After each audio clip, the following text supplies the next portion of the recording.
क्या अमेरिका एक चाल चल रहा है और क्या इन घटनाक्रमों ने अमेरिका की असलियत दुनिया के सामने खोलने का काम किया है और क्या इसके बाद एक खास तरह का गुट उभरता हुआ दिखाई दे रहा है क्या देशों का? जरा ये अहम खबर और पहलू देखने के लिए चलते हैं जरा और आपको दिखाते हैं एक सोफिस्टिकेटेड ग्राफिक्स के जरिए कि जब ये एनालिसिस किया जाता है कि नुकसान किसका कितना हुआ तो देखा जाता है कि एग्रेसर जिसने आकर हमला बोला उसका कितना सैनिक नुकसान हुआ, कितना उसने फौजी तरीके से अपना नुकसान झेला है, और जहां हमला होता है वहां देखा जाता है नागरिकों को कितना नुकसान पहुंचा। इस हिसाब से अगर आप आकलन करते हैं तो जरा देखिए रूस को कितना नुकसान हुआ है और कितना नुकसान हुआ है यूक्रेन को। उससे पहले यह अहम खबर देखिए, आज यूक्रेन मना रहा है अपनी आजादी का दिन। 24 अगस्त को सोवियत यूनियन से अलग हुआ था। फाइट बैक के मूड में और मोड में रूस पर यूक्रेन का हमला। ज़ेलेंस्की ने लोगों से आजादी ना मनाने के लिए कहा। राजधानी कीव में तबाह टैंकों की प्रदर्शनी लगाई गई। एडवाइजरी के बावजूद सैकड़ों की भीड़ आई।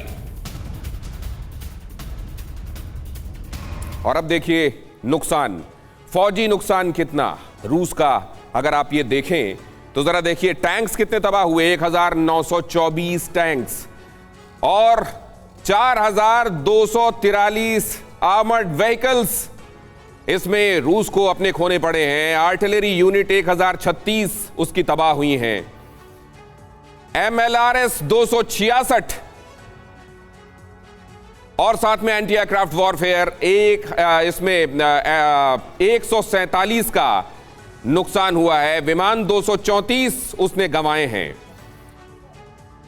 हेलीकॉप्टर 199 और इसके बावजूद यह नुकसान उसका थम नहीं रहा है। 6 महीने और अभी ये जंग जारी है। ड्रोन 819 उसने गंवाए हैं। उसके लिए ये फहरिस्त लंबी है और इंसानी जानों के संदर्भ में वो मैंने आपको पहले बता दिया सैनिकों का कितना नुकसान उसको झेलना पड़ा है। क्रूज मिसाइल्स, और जाहिर है जब इतने बड़े बड़े नुकसानों की हम बात कर रहे हैं तो ये तो शायद खातिर में भी नहीं लाता होगा रूस, लेकिन कुल मिलाकर देखें तो रूस को एक बड़ा झटका लगा है। सैन्य वाहन 3160, ये फहरिस्त खासी लंबी। लेकिन आपको उधर यह भी देखना पड़ेगा कि यूक्रेन में इसका क्या असर हुआ है। खासतौर से वहां के लोगों को अब यूक्रेन रहने लायक लग रहा है क्या? अगर ऐसा होता तो इतनी बड़ी संख्या में लोगों का विस्थापन नहीं होता। लोगों को यह लगने लगा है कि यह फ्रोजन कॉन्फ्लिक्ट है क्या, बहुत दिनों तक ये चलता रहेगा क्या और हम इसकी अब आहुति नहीं बनना चाहते। 60 लाख लोग वहां से निकल गए हैं और इनमें से अलग अलग जगहों पर जाकर लोग बसे हैं। और वो लोग कहां कहां गए हैं ये जरा देख लीजिए। और ये भी आपको जानकर हैरानी होगी कि 22 लाख लोग तो इसमें से रूस में जाकर बसे। अब जरा ये दोनों बातें सामने रखते हुए इस पर चर्चा करते हैं और इसको समझते हैं। जल चतुर्वेदी, रूस जब इसको एनालाइज कर रहा होगा अपने नुकसान को, क्या ये उनके बड़े वॉर वेटरन्स ने या पुतिन ने क्या ये कभी अंदाजा लगाया होगा कि इतना बड़ा नुकसान उनको फौजी तौर पे झेलना पड़ेगा? दिनेश, आप बिल्कुल सही कह रहे हैं। जब शुरुआत हुई थी लड़ाई की उस वक्त किसी ने नहीं सोचा था, इंक्लूडिंग रशिया, कि इतने दिनों तक ये लड़ाई चलेगी और इतनी विध्वंसक होगी और इतना ज़्यादा नुकसान होगा। किसी ने नहीं सब सोच रहे थे कि बहुत छोटा 3-4 हफ्ते में जो उनका ऑब्जेक्टिव्स हैं वो अचीव कर लेंगे।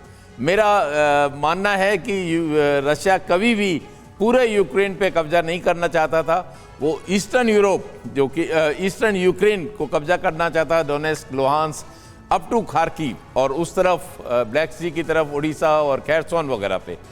लेकिन वो भी उसको लेने में आज 6 महीने हो गए हैं और पूरी तरह से अगर कंट्रोल कहें तो नहीं है, लेकिन हाँ उनका अच्छी तरह से मिलिट्री पावर वहाँ पे है और काफ़ी कुछ वहाँ पे उनका एडमिनिस्ट्रेशन भी चल रहा है।